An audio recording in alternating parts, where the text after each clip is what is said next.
Word, we are live. I'll give it a second here to let some people funnel in. I'm going to send out a tweet to let people know about the live stream. But yeah, we got our weekly DFS live stream for this week's Farmers Insurance Open. It's going to be a fun one. We have a stacked field. Get a really true test of golf for once, not these birdie fests, as John Rahm would say. So it's going to be nice to see some scores towards the teams under par winning a golf tournament, up and down play mattering, and of course, some of those bombers getting a little bit of an advantage. So again, let me go ahead and send this tweet out here. Go. Word. So yeah, we're going to go ahead and start off with the player poll. A little bit of discussion on the weather for this week.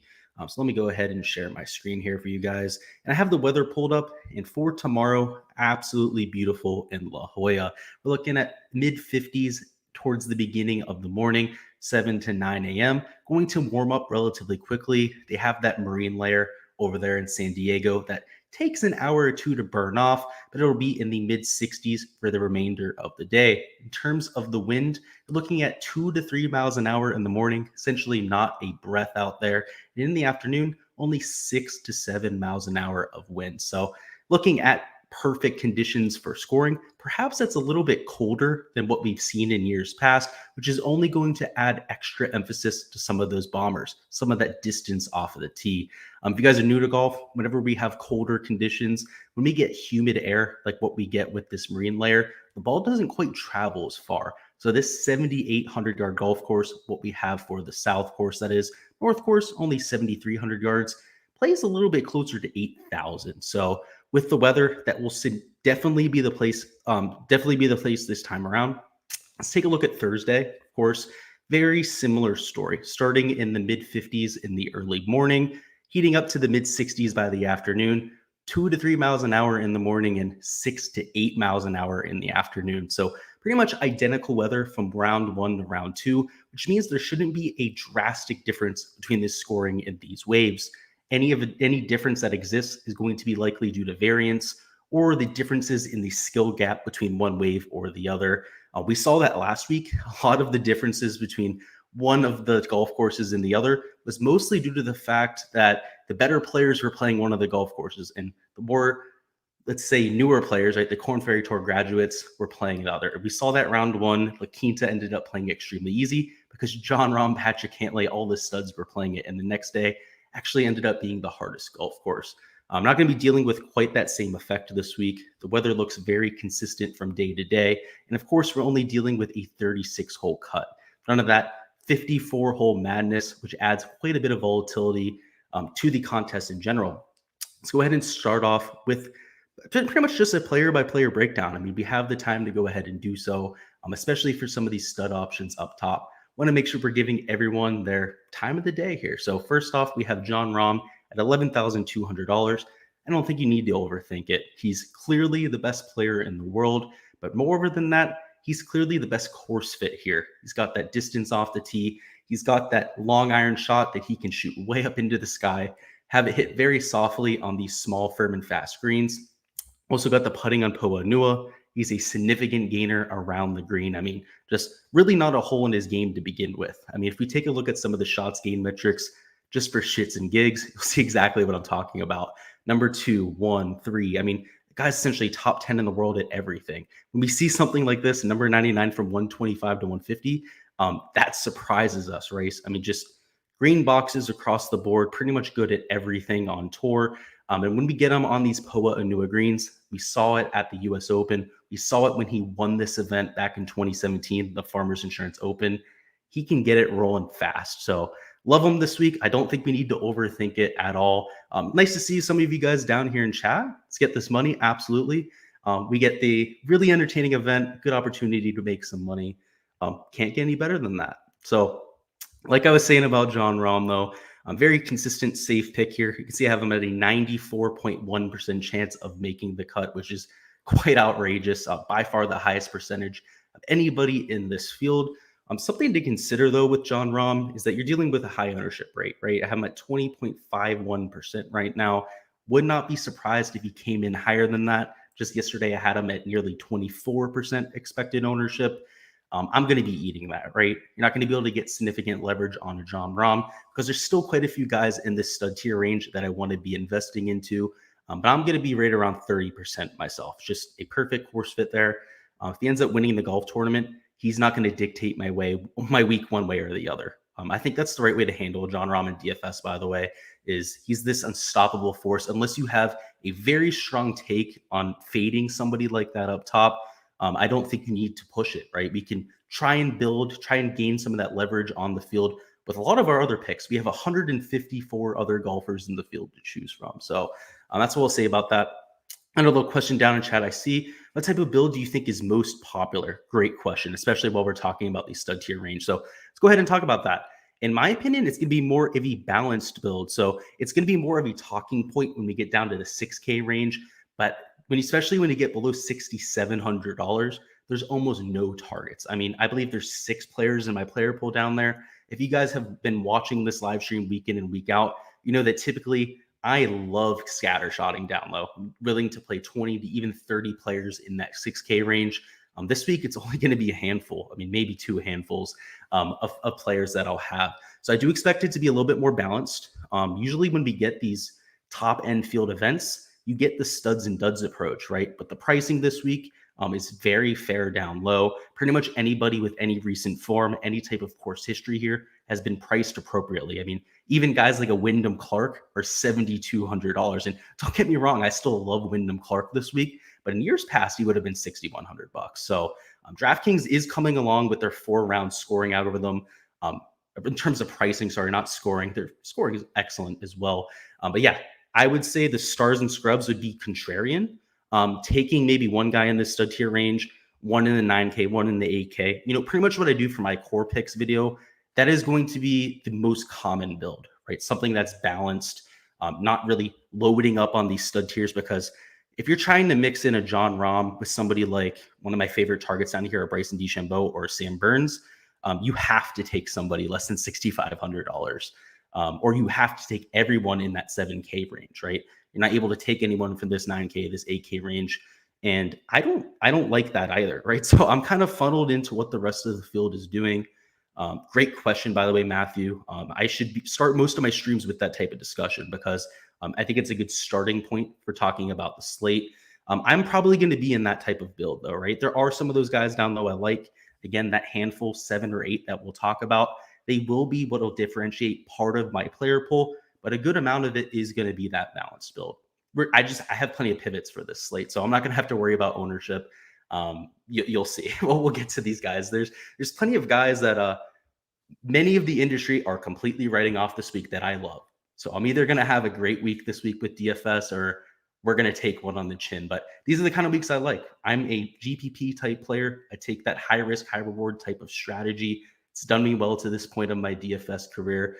And it's lining up to be one of those weeks. Let's just talk about Justin Thomas, because he's probably the most polarizing of all. Pretty much everyone out there is fading Justin Thomas. The fact of the matter is he hasn't played here very often in his career.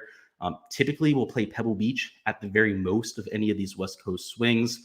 But his game's perfect, right? We saw him at the US Open last year, play extremely well. His off the tee play, his driving is prolific. He's got the distance and the accuracy working for him. And on Poa Nua greens, it's by far his best surface. He gains 1/4 of a stroke per round. On all the other 3 major grass types, he loses strokes. So the fact that he has that familiarity here, even though it's not a massive sample size, this guy's been on tour for 12, 14 years. He has over 50 measured rounds on Poa Nua, where some of these other guys, even in the stud tier range, i.e. a Daniel Berger, have less than 30, 40 on record. So even though they have 0.44 shots gained per round, not quite as robust as a Justin Thomas, which would surprise a lot of people.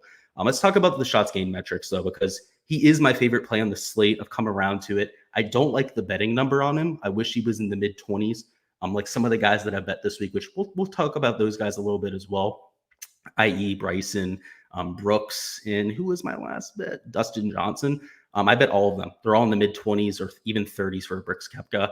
That's where I wish Justin Thomas was this week. If he goes out and he misses the cut this week, I don't know if he's planning on playing Pebble Beach. I would be all over him there again. Again, he'd probably be around 25 to 30 to 1 if that happens. But this is the DFS show. Let's talk about the DFS relevance here.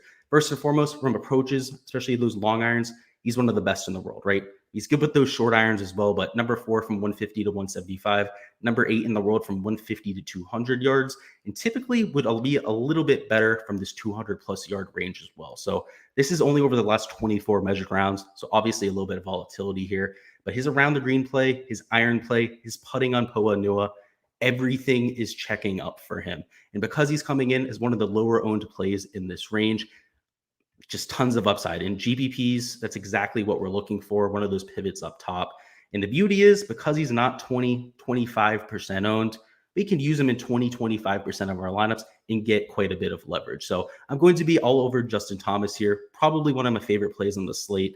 I have plays that I like more. So let's go ahead and talk about them, because this big three right here, these 3 sleeper picks, everyone hates them this week. And these are the picks that are either going to make me all the money this week, or quite frankly, are probably going to drain my bankroll this week, which not going to be a big deal. I don't overexpose myself any one week. But Dustin Johnson hasn't played for 3 months. There's a lot of speculation that perhaps he was suspended. That's why he did not play for those 3 months. But Dustin Johnson's not a guy who needs to practice. You can just tell that he treats this more of a game than it is really his living. Doesn't do much practicing outside of tournament play.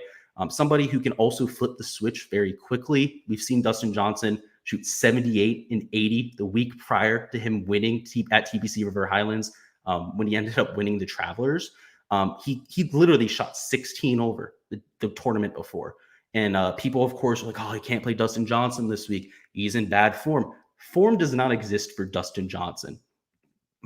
Newsflash, if you guys haven't realized that at this point. The guy can win at any event at any point. When you get him at 25 to 1 on a betting board, you bet him flat out. It's just an incorrect line right there. That's why I ended up firing a bet on him there. So I do like him as a sleeper pick a whole lot. I'm going to have 25 or 30% exposure to him, right? He's 8% owned. That is going to put me significantly over the field, and I feel really good about that. Again, this is somebody who doesn't need form going into events to win them, let alone just compete. In this DFS game, we don't need him to win this golf tournament. If he finishes in the top 5, very likely to crack the optimal lineup, particularly at a low-scoring event like this, right? I think that's something that people discount as well. It's not like last week at the American Express where you could have had someone miss the cut and still have been an optimal play. You're going to need guys to obviously make the cut and, of course, finish in probably the top 10 to be optimal. Not quite as many birdie points out there. Let's talk about Bryson as well. And it's a little bit of a volatile play. All 3 of these guys are volatile plays. Don't get me wrong. But he's a perfect course fit here. The guy's got, first off, the best off the tee play on the world. He's really figured out the accuracy with that driver, still getting it out there 320, 330 yards. It becomes very obvious when we look at the shots gained metrics, just how prolific that he's been. You can see 0.7 shots gained off the tee per round. He's been gaining on approach, which isn't something that we can always say about Bryson DeChambeau. He's wildly inconsistent in that category, but has seemed to tighten it up of late. Only worry is the around the green play. And I'll pose a similar question. What do you guys think the hardest golf course in the last 20 years was for getting up and down? And it's, of course, a trivia question that none of you are going to get, because why would you know that? It's Winged Foot at the US Open. That was the hardest golf course in the last 20 years, ever since the ShotLink era started, at getting up and down. And guess who won that golf tournament?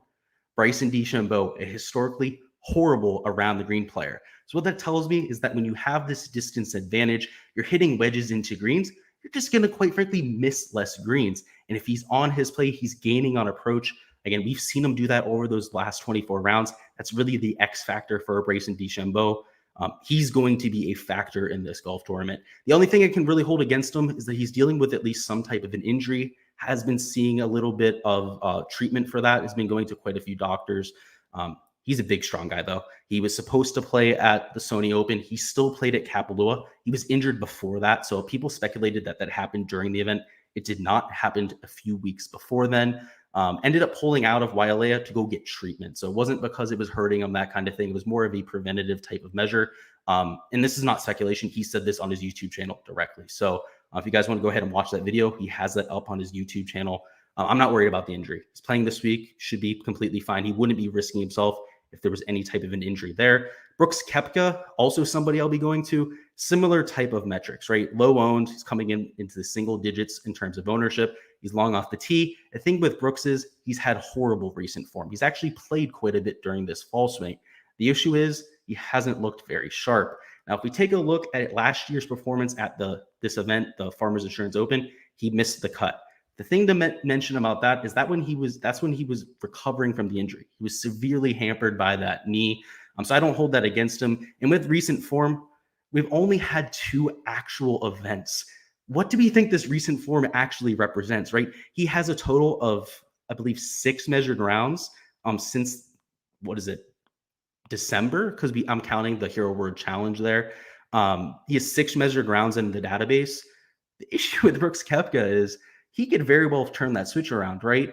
He's had 3 to 4 months to figure it out. He's only been on tour for 6 rounds to this point, actually in the 2022 year. I'm giving him a lot of credit, right? That recent form doesn't really mean shit. I mean, 2 weeks ago, no one was even looking at recent form. Everyone was just throwing it out of the bag. And now that he's played 6 rounds, people want to bury him, say that, oh, he's not got the form, blah, blah, blah, blah, blah. Bullshit, right? It's been a 6-round sample size. Do a little bit of critical thinking. Sorry for my little rant there, guys. But people that are hammering home on stats here in the 3rd event of the season, I mean, come on, guys. What do you expect? So let's talk about a few the comments down in chat here. We'll take a little bit of a break here. Am I using my core plays as cash game plays? That's typically what I do, right?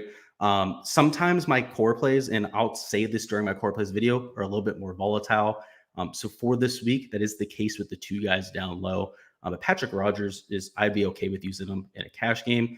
We also have another thing. What do you think about Luke List this week? He's one of my value picks. So he was in my video I featured. We're going to talk about him quite a bit here. I do like him. Absolutely like it. Yeah, DJ was on fire at the Ryder Cup. Yeah, the last time we actually saw him play, he was by far the best player there. And it wasn't even close. I mean, he was mopping the floor.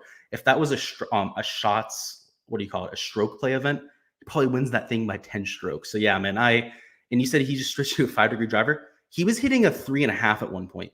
So that's actually more loft than what he was playing before. They say 5 degrees moment. Yeah, dude, he was playing less loft before. So that's actually a little bit more loft. I'm intrigued.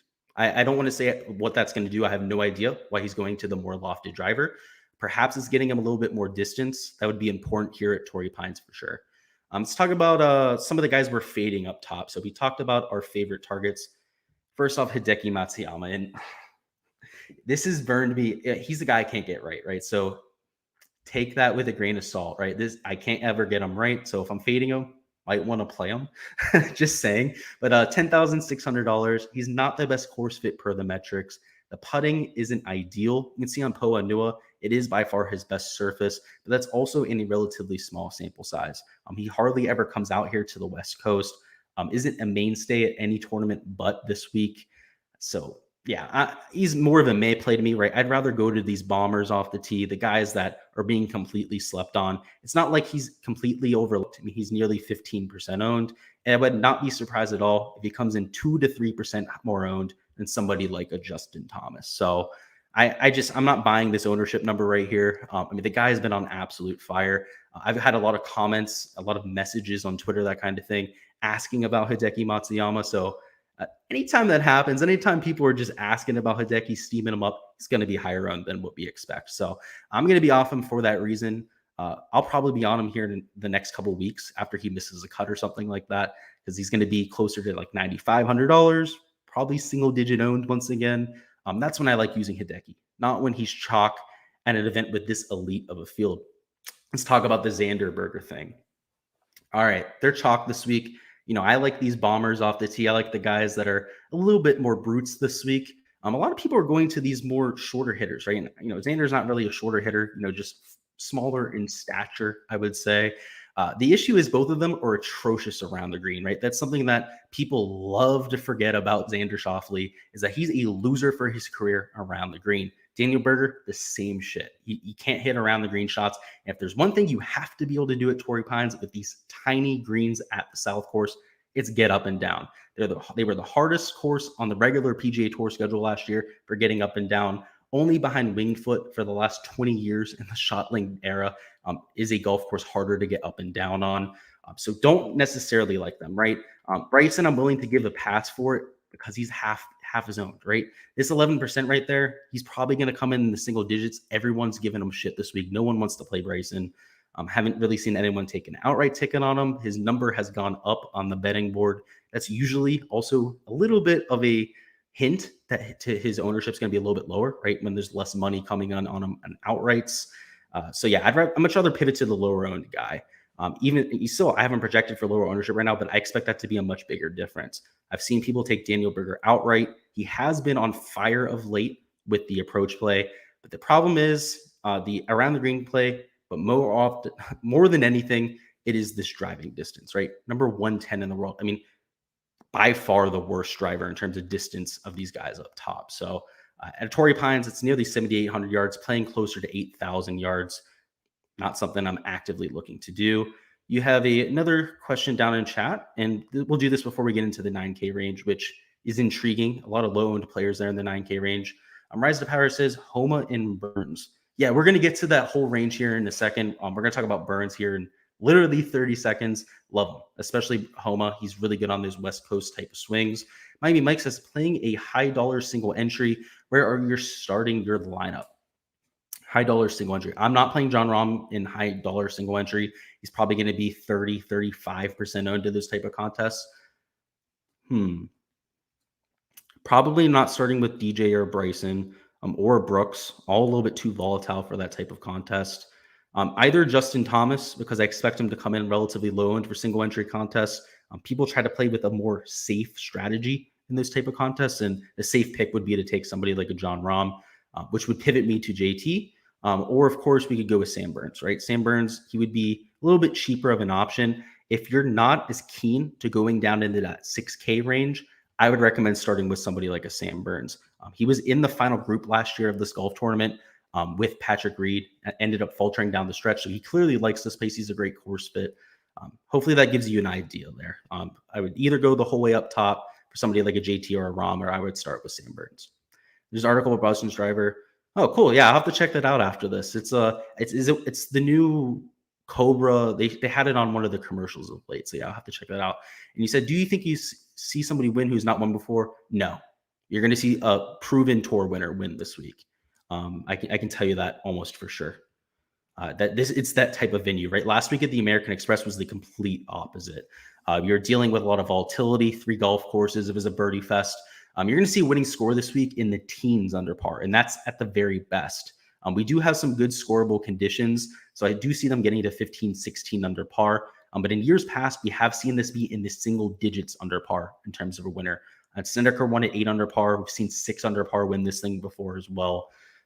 So no, anytime we get that type of event, Rise to Power, you typically see, if anybody's going to win for the first time, I'll give you this caveat. It'll be somebody like a Scotty Scheffler, right? Somebody who needs to win, who's been due to win, who's been in contention so much. That's the only type of new winner I would see this week. I wanted to add that caveat because I do like Scotty this week a little bit. Let's talk about the Jordan Spieth argument. If there's anything Jordan Spieth has been doing well of late, if we go over here to the shots gained metrics, it's quite glaring. It's first of all around the green, what we're used to seeing. Let's look at the driving distance. He's number 28 in the world all of a sudden, and that is something that nobody would give him credit for. If he's going to be long off the tee, he's going to be solid around the green. We know he's an immaculate putter on Poa Inua.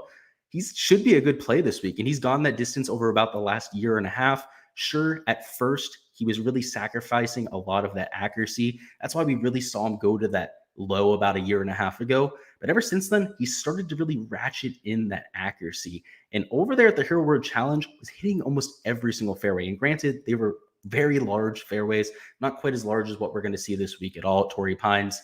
But at the same time, if he can channel that off the tee play, we know he's one of, if not the best approach players in the world, particularly from some of those long iron distances. The putting can spike. He can be the best putter in the world for 4 rounds, undoubtedly.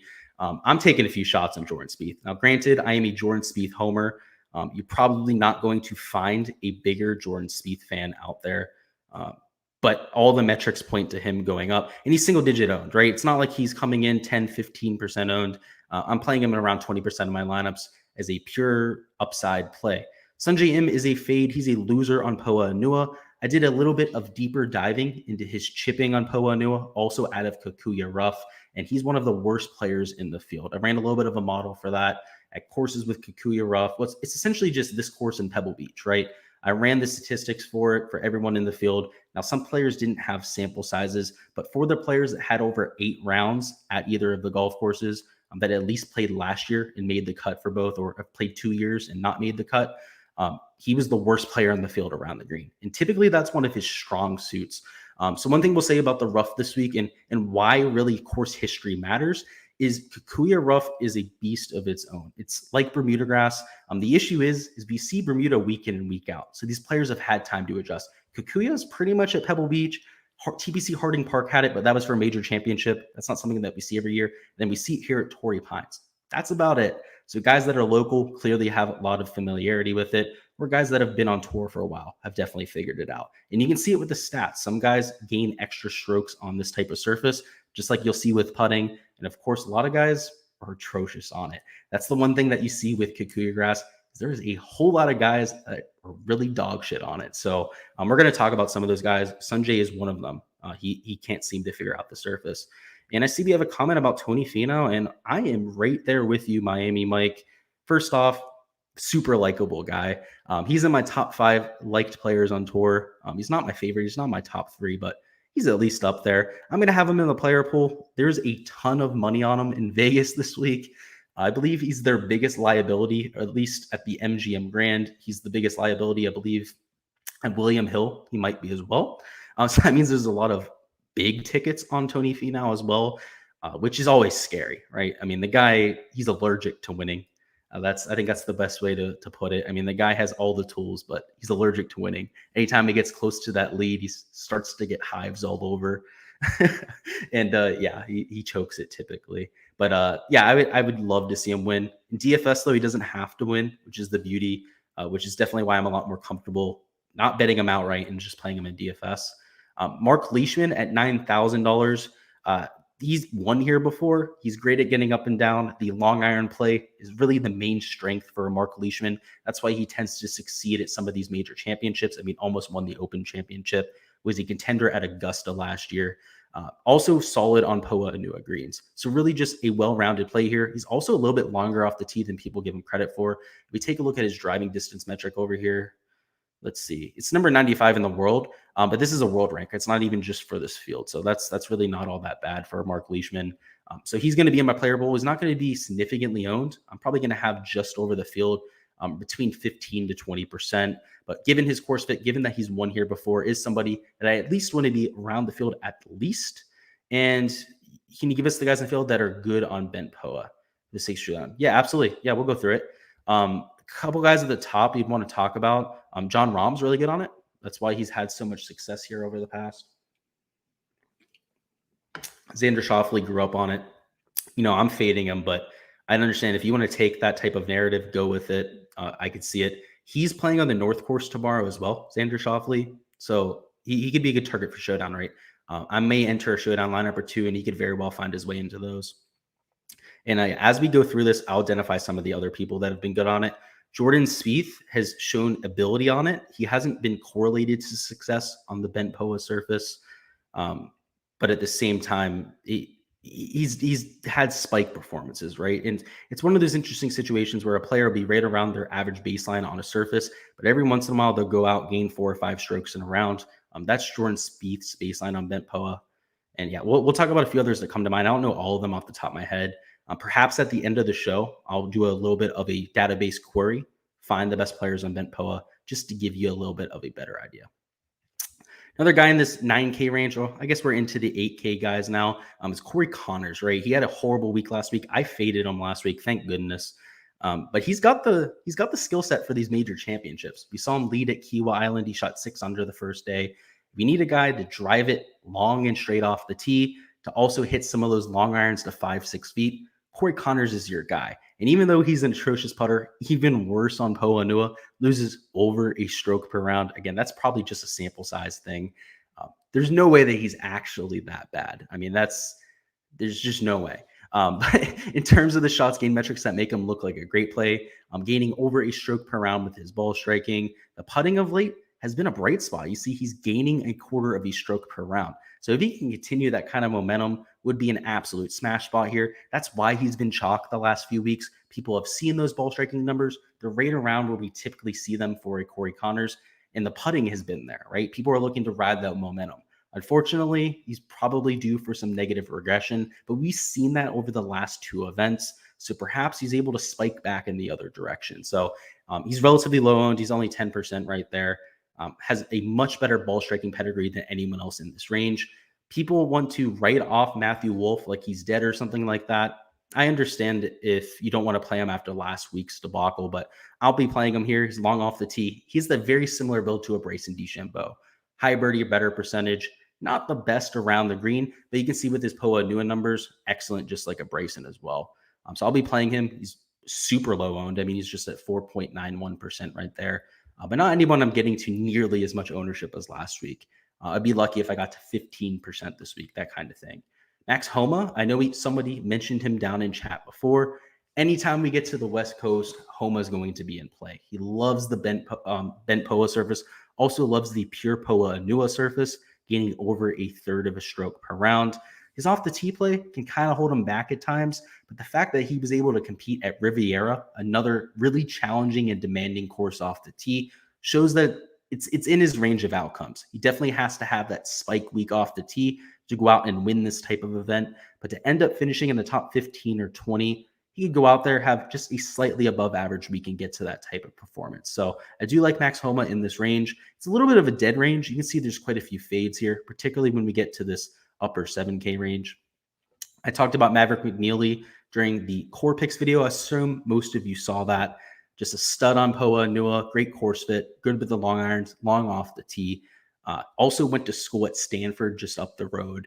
Lots of good vibes at this golf course. Ryan Palmer has also been a contender at this event in the past. He's got the distance off the tee that we're looking for. Historically, not the best putter to begin with, so this POA Nua number doesn't throw me off too much. But I do like him at $8,100. I'm mixing him in a little bit. He is higher owned than I'd like, so not somebody I'm actively getting a ton of leverage on. I'm looking at right around 15 to 20% on somebody like a Ryan Palmer. Keegan Bradley at $7,900. He's a very similar player to somebody like a Corey Connors, right? Corey Connors, long off the tee, also extremely accurate, very good ball striker. The issue is the putting. If we take a look at Keegan Bradley's putting over the last 24 measured rounds, let's see what type of form Keegan has been in. So you can see with the putter, about his usual self, losing 0.44 shots gained per round. But early in 2021, towards the middle of the season as well, he went on about a month-and-a-half streak of gaining strokes putting. So it's not completely out of the possibility for him to go out there and gain strokes putting. It's when he does, though, that he almost takes home tournaments. If you guys remember the Valspar Championship that Sam Burns ended up winning, Keegan Bradley should have won that thing. He was up by 3 strokes on Sunday. I was at that golf tournament. I had a Sam Burns ticket, so thank God that happened. Thank God Sam Burns ran him down. Keegan hit one into water on 15. That was kind of like the whole tournament right there when he hit that thing into the water. But he's shown that ability in the past. So I will have him in my player pool this week. He's also shown up in major championship type of conditions before. Joaquin Niemann, I expected to be mega chalk this week for the similar reason as those other 2 players. He's got the off the tee play. He's also got that long iron game. The kicker is he's a much better putter. So even though he's not the best on POA Nua, perhaps that's why people are a little bit scared to get to him. He also doesn't have very many measured rounds on the surface. It's only 8 measured rounds in my database right now for a Joaquin Niemann. So we don't really want to write him off yet, right? Like I was saying with the Brooks Koepka, who only has 2 starts here in 2022 and people want to write him off.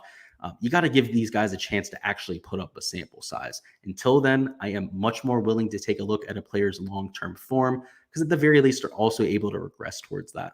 A few other questions down in chat we'll get to just to take a little bit of a break here from the player poll. Played golf today. Nice, man. I'm probably going to go out sometime either tomorrow or Thursday. But you had 2 great drivers, only like 2 good iron shots. Yeah, man. TGA Tour players, they only hit about 65% of greens to begin with.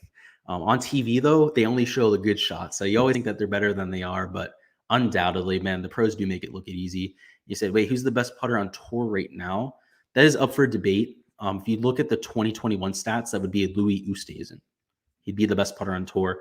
John Rahm was up there. Dustin Johnson had a really good year in 2021. Bryson DeChambeau was the putter. I believe he's either the best putter or the second best putter on tour the year before that. He was top 5 last year. Webb Simpson's always up there. Denny McCarthy. The only reason I don't include McCarthy is he doesn't necessarily have the sample size. Doesn't get as many starts as some of these other players, but per round, he's the best in the world. So yeah, I guess Denny McCarthy would be the answer for you there. But he doesn't play in all the majors, so that kind of helps his stats. He gets to play those easier golf courses. Lancio Griffin, I'd be okay with playing this week. I just think he's going to be a little bit more chalky than he should. The course fit's very average. The recent form is solid. That's why he's getting nearly 13% ownership. Much rather go to Mackenzie Hughes, though. He ended up competing here at the U.S. Open when it was held back in June. He's somebody at $7,700 who the recent forms also looked really good. So it's not just a course history type of thing. He's also competed at the Farmers before. Take a look at his numbers.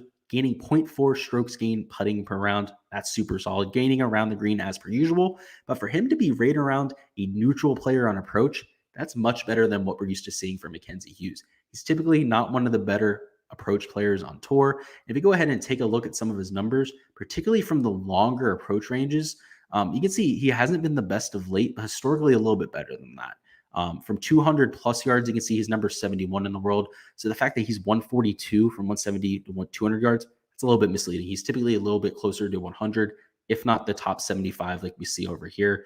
Take a look at some of the putting metrics from that 5 to 10 foot range. Excellent. From 10 to 15 range, a little bit better than average. And of course, inside 5 feet, also top 50 in the world.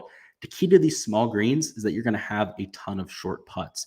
And if you need somebody to make a ton of birdies from short range, Mackenzie Hughes is going to be your guy.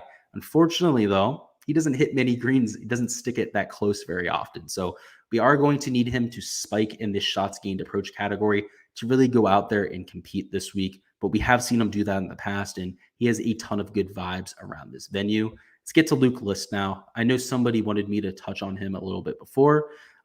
Great. He's one of my core picks, right? So that should pretty much tell you everything we need to know about him. You see he's a top 5 course fit here. The recent form has also been a huge bright spot for him, gaining in every category but putting. You probably could have guessed that. The distance off the tee has been elite. His long iron play, let's see, number 60 in the world, number 54 from the 175 to 200. Just great course fit. Definitely all over him.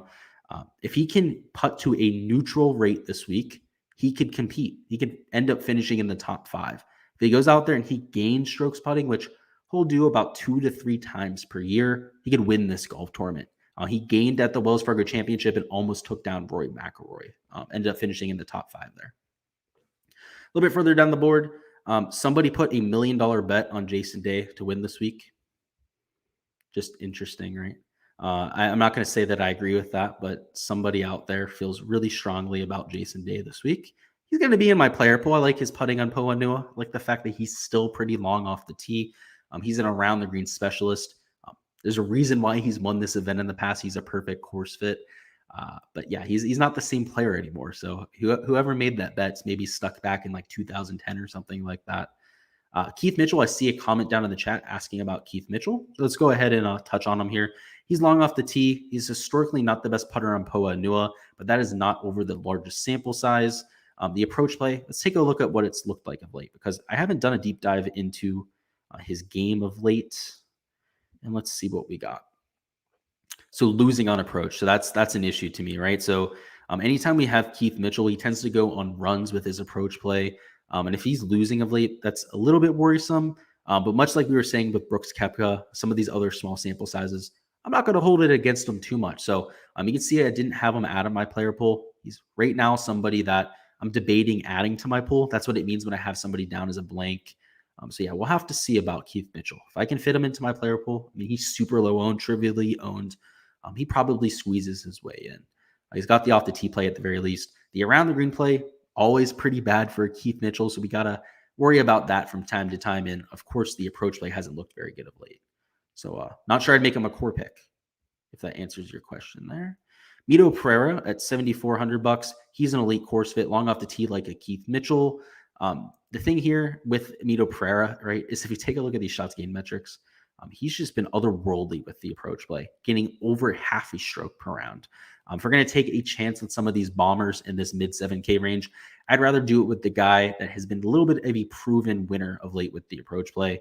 Take a look at some of the advanced metrics. Greens and regulation, number 18 in the world. And of course, he's top 60 in pretty much all of these longer ranges with the approach play. So checks all the boxes that I'm looking for this week, except for the putter. But yeah, if you're going to take a chance on one of these bombers that's a bad putter, I'd much rather do it with the guy that's on a little bit better of recent form. And again, we're not putting too much stock into that, but we're also looking at the same level of ownership, right? 4.6 versus 5.5%. So we got to find one way to try and differentiate there. Wonderific says, hella bankroll for the person with Jason Day out, right? Yeah. Would not be surprised if it's Jason Day. I'm not even kidding. He might have bet on himself. I'm pretty sure they're allowed to do that. Because I know Phil's done it in the past. And Phil's won when he's bet on himself before. So if anyone out there can ever get a read on when Phil's going and betting on himself, let me know. I would be a very interested spectator. Adam Hadwin at $7,300. His recent form rank has been good. He's been an immaculate putter. That's really what's been carrying him. You can see gaining 0.43 shots gained putting per round. He's been solid on approach. He's always a relatively good player with his short game. The worry is the off the tee play, right? He's not that long off the tee. He also deals with the yips at times, ends up missing left and right very often. But on Poa Nua, that's where he does his best work. So even though he's been a great putter of late, could see some positive regression there. If you want him to go and get super hot for you over the weekend with the flat stick, you can make him a core play, but more just somebody that I'm mixing in the 10 to 12% exposure range in hopes that he fires up a hot putter. Like guys that I'm really planting my flag in. We know Mito Pereira already, but Cam Davis, bomber off the tee. Same thing with Carlos Ortiz, which we'll go over here to the driving distance metrics just to show you what I'm talking about. In terms of driving distance, you can see Cam Davis, number 25 in the world. He's tied down here with Gary Woodland. But Carlos Ortiz, not very far behind, number 38 in the world. The difference between number 38 and 25 in the world is probably like 2 yards off the tee. And if we're going to consider Cam Davis to be a bomber of the golf ball, you ought to start probably including Carlos Ortiz with that. He's got some pop in the bat. He's more of a wiry, smaller stature type of guy. But much like Xander Schauffele, he can get it out there. So I like the approach play of late. He's gaining on approach, gaining off the tee, much like a Cam Davis as well. And while their around the green play isn't ideal, it's not like this is a stud tier type of player, right? We're dealing with guys in the 7K range where you're looking at lower cut rates, right? 50% for pretty much both of these players. You can take more risks, right? Guys that have bad around the green play, you're hoping that they're not leading into it anyways.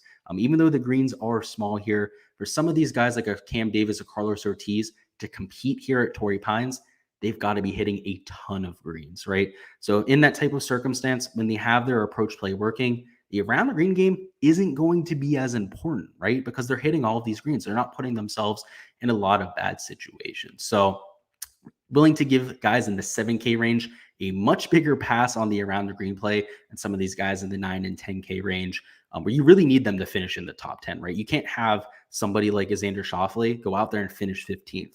That's not going to get it done at all. That's actually actively hurting your lineup. So that's why I have that take there. You're pretty much looking for a perfect course fit up top.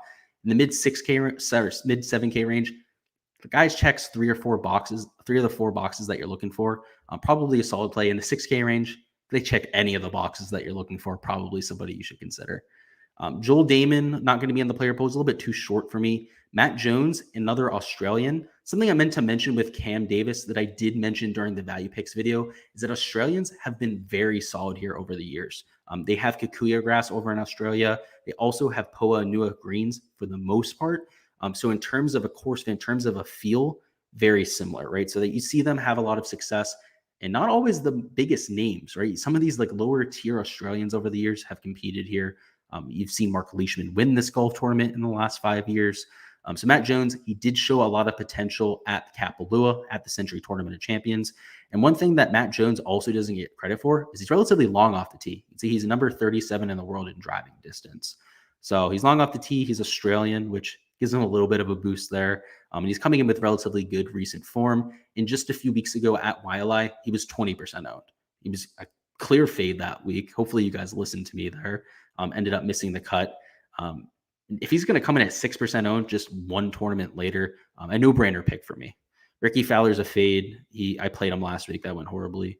not doing it again. Windham Clark, much rather play Windham Clark, believe it or not, coming in with much better recent form. So first and foremost, on Poa, it's his specialty, right? Gaining 3/4 of a stroke per round for his career. Ended up finishing well here last year. Ended up posting a top 15 finish. Was in contention for a little bit as well before Patrick Reed ran away with it. And historically, a pretty decent around the green player. You can see over the last 24 measured rounds, rated around neutral, but for his career, closer to right around a 0.5 shots gained around the green player. One of the best around the green players on tour. So if he can continue to be excellent with this short game, he's a bomber off the tee as well. Let's go ahead and take a look at his driving distance. And we'll see that he's number 27 in the world with his driving distance. That's great to see. He's a bomber. He's good with that short game. The approach play is pretty horrible, right? That's usually what holds Windham Clark back. But at the same time, you're not going to find any perfect plays once we get outside that 10 and 9K range. So Windham Clark will definitely be somebody I'm taking a flyer on. A little bit of a heads up here. Charlie Hoffman and KH Lee both withdrew. So make sure you don't have any of them in your lineups. Cameron Champ, he's missing too many of the tools for me. Sure, he's got the distance off of the tee. He's got the approach play from over 200 yards. But that's about it, right? He's horrible around the green, one of the worst players in the world. And on Poa, not his best with the putting. Michael Thompson was horrible pick last week. I ended up not taking him in my player pool, thank goodness. I had him in for some of my earlier builds, but he was coming in at like 15, 16% ownership. And to get leverage, it took like 25, 30% last week. And I just cannot stand that. It was he was a good courser. He was coming in with good recent form. But Michael Thompson at 30% is never going to sit well. Patrick Rodgers is seemingly only 3% owned right now. I ran ownership about 20 minutes before we went live here. So this is the most up-to-date ownership numbers that I have. And if Patrick Rodgers is going to be sub 15% owned, let alone 3% owned on this slate, he's going to be one of my favorite plays on the slate. He's gaining nearly a stroke per round on Poa. He's long off the tee. Let's go ahead and show you just how long off the tee that he is. You can see over here, number 37 in the world in driving distance. He's also been gaining in every category, but on approach of late. Patrick Rodgers, much like a Windham Clark, very similar type of setup. They're good on Poa. They're also long off the tee, good around the green, but struggle with the approach play. Those are the kind of guys where if they can spike with the irons this week, could not just go out and contend, but could win this golf tournament. So he's also a West Coast type of guy. Went to school over here, I believe it's Stanford. So really do like him at $7,100. Doug Gim at $7,000. I have no reason. I don't understand why no one's talking about him. Last year, people loved themselves some Doug Gim. He would end up like 20, 25% owned at times, out of nowhere seemingly. And this year, nobody's talking about him. And I'm going to be all over him because look at the shots gained putting on Poa. 0.59 shots gained per round. This is typically somebody who's one of the worst putters on tour, losing close to half a stroke per round. Over the last 24 measured rounds as well, has also looked pretty decent. Gaining on approach, like we always see, he's always been a very solid around the green player. And we take a look at the driving distance, even though it hasn't quite been there as late, he has that extra gear. He can still get it out there 305, 310 yards. He's also relatively accurate with that distance. So even though of late hasn't really shown that, he's clearly been toning it down off the tee from what he's used to doing. The ball striking has been there, right? We know he's one of the better iron players in the 6K range, regardless of the event. And if he's going to gain 0.6 shots gained putting per round, I really like that. So at 2.5% ownership, getting 7 to 10% of a Doug Gim makes a whole lot of sense. And that's how I'll be handling him. Similar story with Sebastian Munoz. He's somebody that we targeted last week, didn't end up playing very well. But much like a Dustin Johnson, form does not matter for Sebastian Munoz. In fact, when he went out and won the Sanderson Farms, that was coming off a missed cut streak. So kind of like Kevin Kisner, form doesn't matter for some of these highly volatile players. So at $7,000, it's relatively long off the tee. Similar setup to why we liked him last week, gaining on approach. For his career on Poa, a significant gainer as well. So will be a featured part of my pool. So rather than 7 to 10%, I might get upwards of 15%. He doesn't have the around the green play that we're really looking for. You can see over the last 24 measured rounds, he is losing about 1/4 of a stroke per round. That's right in line with his baseline. That's what we're going to see from a Sebastian Munoz.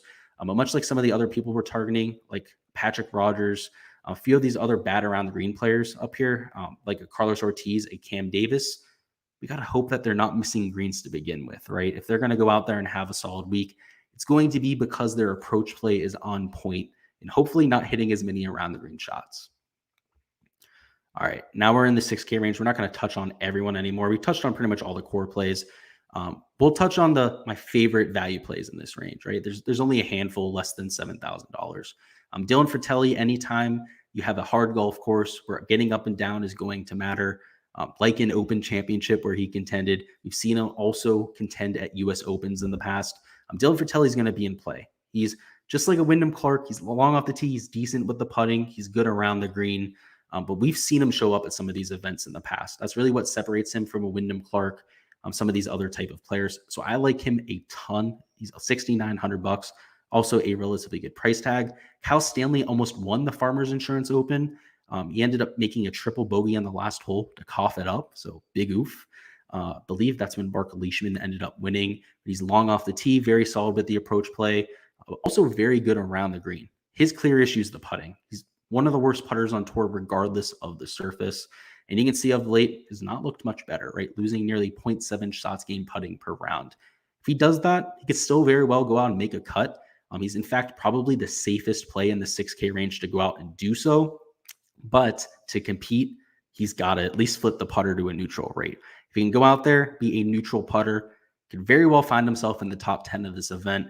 And the off chance that he finds a way to gain strokes for some reason would probably be live to win this event. So that's what ended up happening when he finished in second place. He ended up gaining 0.5 shots gained putting during that event, which again isn't much, but if you can get him just even slightly above that neutral rate, going to be live to win. Taylor Pendrith at $6,800. Another one of these long bombers down low that I'll be taking shots on. He's one of the longer players on tour. You'll see that down here with his driving distance stat.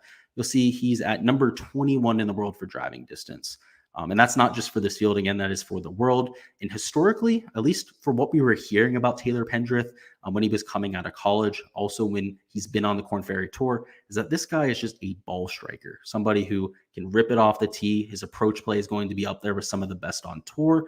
And historically, even though he's not the best putter on Poa Anua, he's also a pretty damn good putter, right? This is somebody who a lot of scouts, a lot of people in the golf industry have said doesn't really have weakness. And that's what we're looking for at Torrey Pines, right? People that are not just long off the tee, but also relatively well-rounded players. So I do like using him in my pool. He ended up making the cut last week at the Amex. So it was a little bit of a sneaky play there. Coming in with decent recent form. He competed at the Bermuda Championship, was well in contention after 3 days there. I like what I'm seeing from him. So will be somebody that I'm investing in. If you guys see me playing Henrik Norlander at any event, by the way, much like Hideki Matsuyama run the other way, I can never get him right, but this seems like a good course fit for him. He's extremely accurate off the tee. He's also really good around the green. So he does it in the opposite fashion, right? To get it done here at Torrey Pines, you either got to be a bomber, getting it done with those long irons as well, or you got to be extremely accurate off the tee in really good with the long irons. And that's Henrik Norlander. He's extremely accurate with his driver, only gets it out there right around 290 to 300 yards. But with those long irons, one of the best players on tour. So he's an interesting case study, right? There's not going to be many players in the field that fit that type of criteria, but he's certainly one of the ones that does.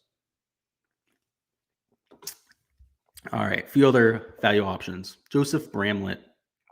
This 3.27% right here, I hope it's correct. Everyone's steaming him, right? If you guys have probably watched other golf podcasts this week, they've probably talked about Joseph Bramlett. It's long off the tee. The approach play looked really good last week over there at the Amex. At the stadium course in round one, had the second best round of the day. Shot 7 under behind KH Lee, who ended up shooting, I believe, 9 under at that golf course. If he can shoot 7 under at the stadium course, a course that doesn't fit the bomber type of build, you know that the approach play was there. And he gained over 3 strokes on approach during that round. Other things that are looking up for Joseph Bramlett, he's been decent on approach, decent off the tee. He's number 16 in the world in driving distance. And he's had some success on these Western golf courses in the past. You can see his shots gained putting number right here, right around average on Poa Anua, which wouldn't really stand out on its own. But when we consider that Joseph Bramlett, much like a Luke List, is typically one of the worst putters on tour, losing nearly 0.4 shots gained putting per round, that is a significant split, right? He's a ton better on this surface. So he's kind of like a Luke List with a little bit of a better putting baseline, perhaps a little bit worse around the green. So you are getting a trade-off with that extra putting. He's certainly a little bit worse around the green, but I like both plays. He's only $6,700. He could have very well been priced in the mid 7K range this week, and it probably would have been fair. The reason why I say I hope the ownership's low is that everyone knows about him. He's an obvious play. The algorithm that I'm looking at right now has 3.27% ownership on Joseph Bramlett. I've taken a peek around the industry to see what other people have, and they also have it relatively low, which it's a scary proposition. I'm not necessarily sure I agree with that, right? Bramlett, he should be higher owned than that. He could come in closer to 6, 7, even 10% owned. So I'm going to prepare for that. I'm playing 20% Joseph Bramlett. He's going to be a relatively aggressive play for me this week. Probably my highest exposed play down low, and it doesn't feel good, right? He's a horrible putter. He's historically Joseph Bramlett, just not that good of a PGA Tour player.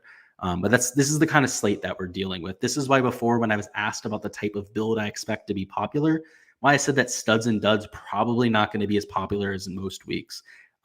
It's really like Joseph Bramlett, like maybe 3 or 4 other guys in this range, and that's about it, right? So to try and get unique is going to be a little bit difficult. Scott Stallings, somebody I'd be willing to go to. Historically, not the best putter in general, but on Poa Nua, makes more putts than typical, actually a gainer on the surface. Recent form hasn't looked great, but Scott Stallings he's been around forever. He has a lot of experience at this golf course. I give him a lot of credit for that. Adam Shank, if you run just a pure shots gained model over the last 30 rounds, Adam Shank is the 3rd best player in this field, which I guarantee you, if I gave you that as a trivia question, you would have no chance at guessing. He's been solid with the approach play. He's been very good with the putter, gaining 0.58 shots gained per round. The issue is the around the green play, right? He's typically somebody we target at these birdie fests. He's not really the longest player off the tee. You can see his driving distance here, 101 in the world, but can make a ton of putts and do it in bunches. So I don't like him for that reason, but in terms of pedigree, he's clearly just mispriced. So I will have him in about 5 to 7% of my lineups. Not anybody I'm going crazy on. Very similar story here for Scott Stallings. But in terms of their pedigree, definitely mispriced. David Lipsky won at Congaree, which interestingly, the type of player I mentioned before that can be extremely accurate off the tee, be very good with those long irons, and make a ton of putts. That's also David Lipsky, right? Very similar. Who was it before? Henrik Norlander, right? I blanked there for a second. A very similar player to David Lipsky, right? Both these guys relatively short off the tee, but they get it done with the accuracy. He's one of the few guys down low I'll be willing to take a few shots on. Nothing crazy, though. Sahith Theegala, the other guy in this range I'll be willing to get right around 20% of exposure to. He's $6,500, relatively long off the tee. And you can see this shots gained putting number on Poa Nua, absolutely bonkers. 1.29 shots gained per round. He went to school at Pepperdale. That's obviously on the West Coast. Played a lot of these Poa Nua type of golf courses. So not a surprise to see that number there, right? It is a small sample size. Granted, it's only on 12 measured rounds, but I tend to give it a little bit of credence just because of that experience on the West Coast. Let's do a little bit of a deep dive into the metrics. We did it earlier on this week. He's relatively long off the tee. We know that about Sahith Theegala at the Sanderson Farms. Really flexed his muscles with the approach play. Was able to gain nearly 8 strokes on approach. And of course, solid around the green. Putting has been a positive over the last 24 measured rounds. And again, even though he's losing off the tee, his distance here is going to gain him strokes on the field. Pretty much everybody's going to be missing fairways here. So I do expect that to be a positive. And if he can gain across all 4 major statistical categories, that is going to make him a very safe bet to go and make the cut this week, let alone compete if he ends up gaining significantly off the tee, right? That's kind of the X factor for Sahith. If he's got that thing working, could very well post a top 10 for the first time in a real PGA Tour event, right? That Sanderson Farms, I'm not really counting. It was a fall swing event, right? It's got a little bit of an asterisk on it, at least in my opinion. JT Poston at $6,400. He's one of those sneaky long type of guys, the type of players that you don't think's long off the tee, but go ahead and take a look at his driving distance. Where's he at? Where do we got him at? Number 86 in the world, right? He's sometimes better than that. He gets it out there 315 yards if he want to. You could extend it past that. He's been good on Poa Nua for his career. He is an East Coast guy, so that's not because of familiarity or anything like that. But a pure punt play. Last week at the Amex, he shot 69 in all 4 rounds. So ended up shooting 12 under par. Not really making a splash on the leaderboard, but was at the very least consistent, right? And at $6,400, if we're going to get somebody who's going to go out there, be consistent, and make a cut, I think we'd all be pretty happy with that. Jason Dufner at $6,400. He's been very good at this golf course. You would imagine his off the tee play and his accuracy with the irons would bode him well here, and it has. He's also a relatively stout around the green player. Of course, like a Luke List, like a Joseph Bramlett, it's the putting that's the issue. He's $6,400. You're going to be dealing with issues with these guys down low. And if the issue is going to be the putter, I'm willing to give him a little bit of a pass. Kevin Tway at $6,200. It's not a sexy pick by any means, but he's long off the tee. Has been decent with the iron play of late. You can see right here, gaining on Poa Anua. He's typically not one of the better putters on tour, so that is a good split to see. Peter Uihlein, a very strong player on approach. He's also relatively long off of the tee. So even though he didn't have the best tournament at the Amex, ended up missing the cut by a couple strokes there. He's been good on Poa Anua for his career. He's long off the tee.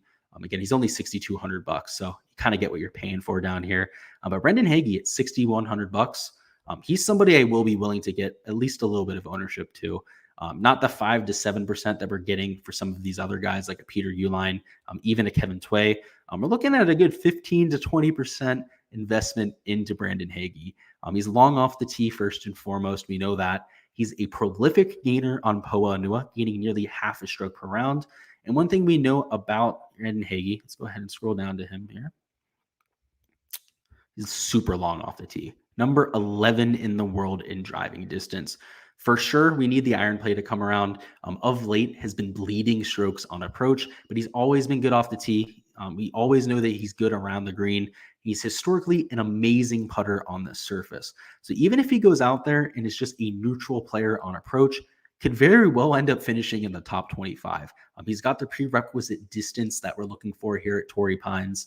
He's only $6,100. I mean, everyone else in this range is pure and utter dog shit this week. Just nobody you want to be investing into. I'm going to leave it at that. If anyone can find a play at like $6,000 or $6,100 that's worth rostering that you want me to talk about, I could talk about them, but none of them look good to me. Let's just say that. You might be able to convince me on one or two of them. So what we're going to do now that we went through pretty much the entire player pool, first off, if you have any questions, anyone you want me to do a little bit more detail on, do not be shy at all. Go ahead and let me know down in the chat. But we're also going to talk a little bit of strategy. Throat was getting a little bit dry there. All right, in terms of strategy. So we started to talk about it a little bit at the beginning of the show, but most of your builds this week are going to be balanced. And let me go ahead and show you what that would look like. A lot of people are probably going to be trying to take Jon Rahm. I think that's a no-brainer here. But a lot of people could also be starting their lineups with somebody like a Xander or a Daniel Berger. Would not surprise me at all. Those type of builds, probably going to start off with somebody here. Try and at least squeeze somebody from this lower 9K range in or the mid 8K range. Will Zalatoris going to be relatively chalky. Same thing with a Tony Finau. So I think the most common start for lineups this week, probably going to be a Xander Schauffele and then a Tony Finau. The next logical step in your lineup, because you didn't take two guys in the 10K range, is probably to try and take another guy from this 8K range, right? Try and keep this lineup a little bit balanced. And I'm going to have some lineups that build like this, but I'm just going over this right now to show you what a majority of the field's going to be doing, right? So if you're looking to differentiate via lineup construction, maybe try to avoid this type of build. Next up would probably be somebody like a Maverick McNealy. He's also going to be relatively chalky. Anybody that's doing any type of analysis is going to be fed Maverick McNealy. So he's very likely to be somebody's third man in. If you're looking for somebody a little bit more expensive, perhaps somebody like a Mark Leishman, right? You try to take two guys in this 9K range, it would make your lineup a little bit less balanced. But I could see people going that direction. Now you're going to see the chalk, right? People aren't going to want to leave the 7K range. So if they go ahead and bypass that second 9K option, try and keep it a little bit more balanced, you're going to see people taking at least two of these mid 7K guys. Lots of chalk on somebody like a Cam Davis. You're going to see people like a Johnny Vegas, a Jason Day. You're going to see Aaron Wise get a ton of attention this week. Luke List, of course, right? I love these guys, but they are going to be relatively high owned, right? You're looking at 12, 11% ownership, almost 11% on somebody like a Cam Davis. Let's remember, there's guys up top like Daniel Berger, Bryson, Sam Burns, Scotty Scheffler, Jordan Spieth, Brooks Koepka coming in with lower ownership, right? So 10% ownership this week because of how strong the field is means a whole lot different, right? Typically 10, 11, 12% ownership, whatever, right? We could be able to eat that, but it's relative this week. It means a whole lot more. So make sure you guys are keeping that in mind. Being duplicated this week, probably a little bit more easy if you go to these guys. I mean, because let's look at the flip side, right? So if you're somebody like me, I'm going to try and make a majority of my lineups this way. I'm going to be taking at least one of these two guys up top, John Rahm or JT. I'm going to have a few lineups that start down low, but majority of my lineups will have at least one of these two guys. And then probably trying to take another one, right? Trying to squeeze in a Sam Burns, trying to squeeze in a Bryson DeChambeau with somebody like a Justin Thomas. That way we can avoid these chalk ranges. So what that's going to do, we're obviously going to take somebody from this, let's say 9K range up to pair with one of those studs up top. It's just going to keep us out of this 8K range, right? Guys like a Corey Connors, right? He's not a priority for me. He's going to be in my player pool, but nothing crazy. Patrick Reed, we want nothing to do with. We're only looking at like 7 to 10% ownership on Wolf. Houma, we will have some ownership too, I will say. But outside of that, right, these guys aren't people that we're investing most of our lineups into. So I'm okay with trying to stay away from it. Guys that I will keep as priorities, there still are some plays in this range that I like. That's why I will still have exposure to more of this balanced build. Those would include a Max Homa. I really do like Maverick McNealy, also Ryan Palmer. I guess a few lineups with Keegan Bradley as well. But again, he's relatively low owned. Where I'm going to be living with most of our lineups is taking two of these studs up top. And then rather than having that one 8K range guy that most people are going to be going to, we're going to take 2 or 3 of these guys in the mid 7K range and then one pure flyer. That way, we're trying to stay away from just all the chalk in the same lineup. But at the same time, we're still keeping a relatively high median projection because undoubtedly you can see I love this range right here. Lots of guesses, lots of value plays that I'm prioritizing. So it's not like I want to stay away from that range. I just need to do so and take the exposure there in a more creative fashion, right? I need to make sure that if I'm taking these chalky plays, then I'm making sure I'm doing so with at least a little bit of that in the back of my head. We can go ahead and make a few lineups after this too, if you guys want. I also want to touch on a few FanDuel plays because I know there's some of you guys out there. And in general strategy terms, though, I mean, this whole 6K range is just going to be neglected. You're not going to see enough ownership here.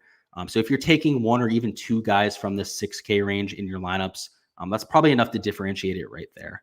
At least if you're staying away from Bramlett, right? If you take Bramlett, might still have a high chance of being duplicated. I do expect him to be the highest owned guy down here. But yeah, anyone else, you're probably going to be set. So yeah, let's go ahead and make a lineup for you guys. Let me go ahead and bring up Draftkings real quick. And we're going to go through a GPP lineup, go through a cash lineup. If you guys have any questions down in the chat, do not be afraid to ask away because after we go through these lineups, we are going to be done. So unless you put something down there, we won't be able to get to it. All right. All right, let me go ahead and screen share for you guys now. I see we have a comment down in the chat from Miami Mike. You can definitely build a solid lineup with 3 guys in the 9K and 3 guys in the 7K. Yeah, and that would be contrarian, right? So as long as you're avoiding the 10K range doing that kind of thing, that would be another way to also make a contrarian build. I'm not sure that's my favorite just because there is so much win equity up top. So I am trying to find a creative way to still take those stud options and differentiate myself. But if you want to get extremely contrarian with a few of your lineups, right? I'm not expecting you to do that with all of your lineups. That'd be a good way to do so. I like that, Miami Mike. That's certainly a contrarian way to do so. All right, so let's go through and make a lineup. So let's make a GPP build, right? So if I'm hand building my single entry lineup for this week, and I'm not going to give you my single entry lineup. I've already entered it. So I'm going to have to differentiate this. Okay. So we're going to take John Rahm. I did not take John Rahm in my single entry lineup. I can't give you guys the goods. You guys are going to duplicate me and take my winnings. We can't have that, but still going to give you guys a good lineup here. So a lot of my lineups will have John Rahm in them. Again, like I said, 30 to 35% exposure in my player pool. He's expensive, so it is going to kind of corner ourselves into a little bit of an ownership corner.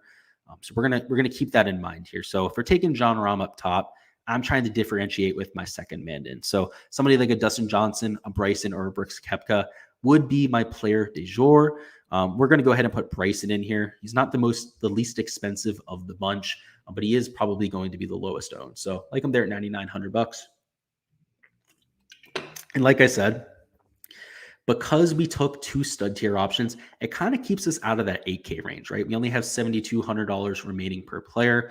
We could try and fit in one more, right? I mentioned going to somebody like a Tony Finau potentially or Mark Leishman, but it does kind of handicap the rest of your build. So let me go ahead and show you what that would look like. We try and fit in 3 of the studs up top. This would be a more aggressive GPP lineup. You're pretty much building in that 6K range, right? And this is why people aren't going to the studs and duds approach this week. Because with $6,600 remaining per position, I mean, we can take Sahith Theegala, we can spend up, take a Joseph Bramlett, right? Because we don't have to have everyone at $6,600. And then, pick your poison with the rest of these guys, right? I like Lipsky. I also like an Adam Shank. But the lineup's ugly, and not a lot of people are going to be willing to enter these type of lineups. So if you're looking to do something contrarian, Miami Mike, I also think the contrarian build you put out there would make a lot of sense as well. This will be even more contrarian, but it's not my favorite. Taking 2 of these guys in the 9K range, it really does hinder your lineup a whole lot, right? So what can we do to make sure that we're not going to be taking a super chalky build, right? If we're going to take anyone in this 8K range, it has to be a pivot. That's going to be what we do here. I'm taking a Maverick McNealy in this type of build, even though these 2 guys up top, particularly I shouldn't say the 2 guys up top, just Bryson DeChambeau is definitely a little bit of a contrarian play. Pairing him up with Maverick McNealy kind of offsets that value there. So if we're going to go and use Maverick McNealy, we are going to have to differentiate with these last 3 spots, which doesn't make it my favorite thing to do. What I'm looking to do a little bit more often is kind of pepper this top of the 7K range, right? Go with somebody like a Keegan Bradley. Go with somebody over here like a Joaquin Niemann. That is a good course for here, relatively long off the tee, and it doesn't hamper our lineup. We can still live in the middle 7K range a bit here. So we go ahead and add a Joaquin Niemann. I love Aaron Wise this week. Also like a Luke List. Really pick your poison there. We'll add Wise to this lineup. It still have $6,800 remaining per player. We're going to go ahead and account for that salary. So let's go and take the really cheap guy we want to take. Brendan Hagee would make some sense. We know I liked Peter Uihlein here. A few other guys. Tway is somebody that we consider. But $6,400, going with somebody like a Jason Dufner would probably be my first click down there. Has the approach play, the off the tee play that we're looking for, and some good course history. So because we dipped down to the bottom part of that 6K range, you can see with the rest of our lineup, we can be pretty content with everyone that we take, right? We're going to have that one guy like a Jason Dufner that you're not going to feel all that solid about, but pretty much every year at this event, somebody goes off and pops. We've seen that be Windham Clark in the past. We've also seen some of these other cheaper options tend to do well. And let's just get to a Carlos Ortiz, right? I said it before, he's one of my favorite value plays on the slate. So this would be a way to get contrarian, but also still take a relatively high median projection, right? You have that one stinker in the lineup.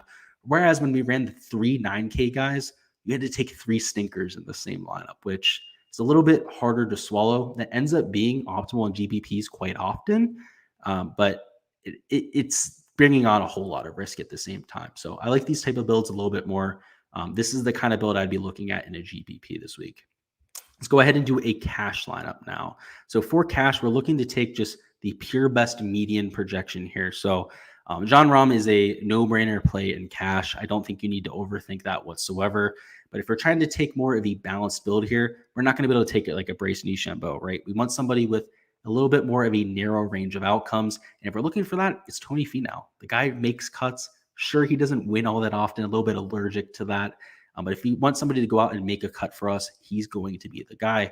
Another guy that's very solid at making cuts is going to be Corey Connors. So if you wanted to go to him rather than a Tony Finau, save a little bit of salary, you could certainly do that as well.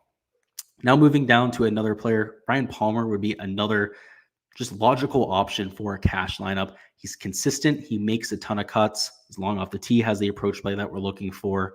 A relatively safe play regardless of the course. And now we're down to $7,300 remaining per player. So we can probably still take somebody in this high 7K range. I like Luke List a whole lot. He's a core pick for me this week. We can go to Aaron Wise. That would make a whole lot of sense.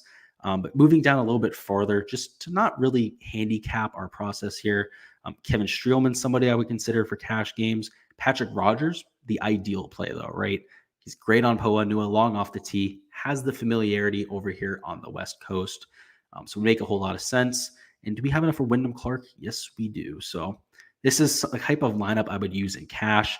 Probably don't want to dip into that 6K range whatsoever. Take the guys that we know have the ball striking, that have played well at this venue in the past, and that putt well on Poa Nua, right? You pretty much want all of these guys to check at least 3 of the 4 boxes.